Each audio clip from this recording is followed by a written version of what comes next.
ആദ്യമായിട്ടാണ് ഞാൻ ഉടമ്പടി എടുക്കുന്നത്. എൻ്റെ മകള് ജനുവരി 31 ഉടുപ്പയിൽ തീ പിടിക്കുകയും വലതുകാലിൻ്റെ മുട്ടിൻ്റെ താഴോട്ട് മൊത്തം പൊള്ളിപ്പോകുകയും ചെയ്തു.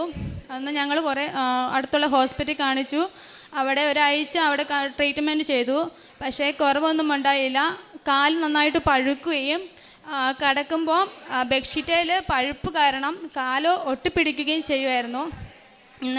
പിന്നെ എപ്പോഴും കാല് കവർ ചെയ്ത് വെക്കണം, തുറന്ന് വെക്കൂല. കാരണം അവൾക്കത് കാണുമ്പോൾ ഭയങ്കര ബുദ്ധിമുട്ടുള്ളത് കൊണ്ട് തുറന്ന് വെക്കൂലായിരുന്നു. പിന്നെ ലാസ്റ്റ് ഞങ്ങൾ അവിടുത്തെ ട്രീറ്റ്മെൻറ്റ് ശരിയായില്ല. ഞങ്ങൾ നേരെ ബേബി മെമ്മോറിയൽ ഹോസ്പിറ്റലിൽ കാണിച്ചു. അവിടെ പ്ലാസ്റ്റിക് സർജനെ കാണിച്ചു. ഡോക്ടർ പറഞ്ഞത് ഡീപ്പായിട്ട് നല്ല പഴുപ്പുണ്ട്, പിന്നെ ഉള്ളു നന്നായിട്ട് വെന്തിട്ടുണ്ട്. അതുകൊണ്ട് 1 മാസത്തോളം ഹോസ്പിറ്റലിൽ കിടക്കണമെന്നാണ് പറഞ്ഞത്. 95% കൊണ്ട് പൊള്ളലുണ്ടായിരുന്നു. അതിനുശേഷം അവിടുത്തെ ഡോക്ടർ കണ്ടു. ഡോക്ടർ പറഞ്ഞു കൊളാജൻ ചെയ്യണം. ഞങ്ങൾ ചെന്നു. പിറ്റേ ദിവസം രാവിലെ 8 മണിയായപ്പോൾ കൊളാജൻ ചെയ്യാൻ വേണ്ടി OT കയറ്റി. ചെറുതായിട്ട് അനസ്തേഷ്യ ചെയ്തു. പിന്നെ ഭയങ്കര പെയിനായിരുന്നു. അവിടുന്ന് കൊളാജൻ ചെയ്തു. നേരെ ഒരാഴ്ചത്തോളം ഞങ്ങൾ ICUലായിരുന്നു. ICUയിൽ നിന്നും ഇവൻ്റെ കാല് കൊളാജൻ ചെയ്ത ശേഷം 2 ദിവസം കഴിഞ്ഞപ്പോൾ ഡോക്ടർ പറഞ്ഞു ഫിസിയോതെറാപ്പി ചെയ്യണം, അല്ലെങ്കിൽ കാല് നടക്കാൻ പറ്റില്ല, കാല് മുട്ട് വളയ്ക്കാൻ പറ്റൂലെന്ന് പറഞ്ഞു.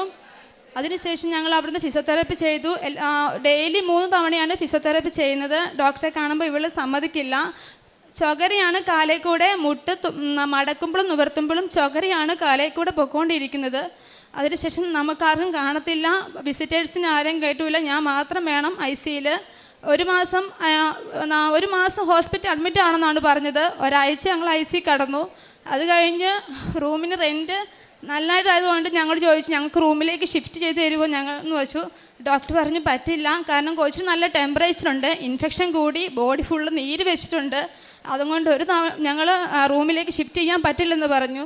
പക്ഷേ ഓരോ ദിവസം കുറയും തോറും കൊച്ചിന് ടെമ്പറേച്ചർ കുറഞ്ഞു.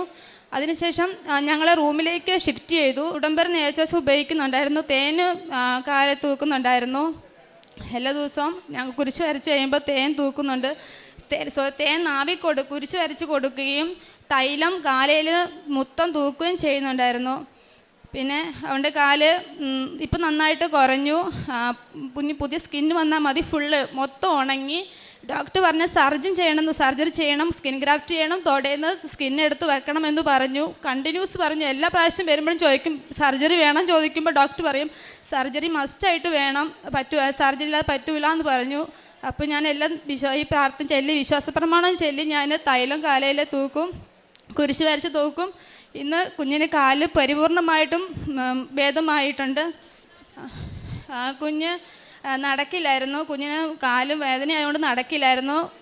കുഞ്ഞ് ഉടമ്പടി എടുത്ത് 3-ാമത്തെ ദിവസം കുഞ്ഞ് തന്നെ നടന്നു. ഫിസിയോതെറാപ്പി ചെയ്യേണ്ടി പിന്നെ കണ്ടിന്യൂസ് ചെയ്യണമെന്നാണ് പറഞ്ഞത്. പിന്നെ ഇതുവരെ വന്നിട്ടില്ല.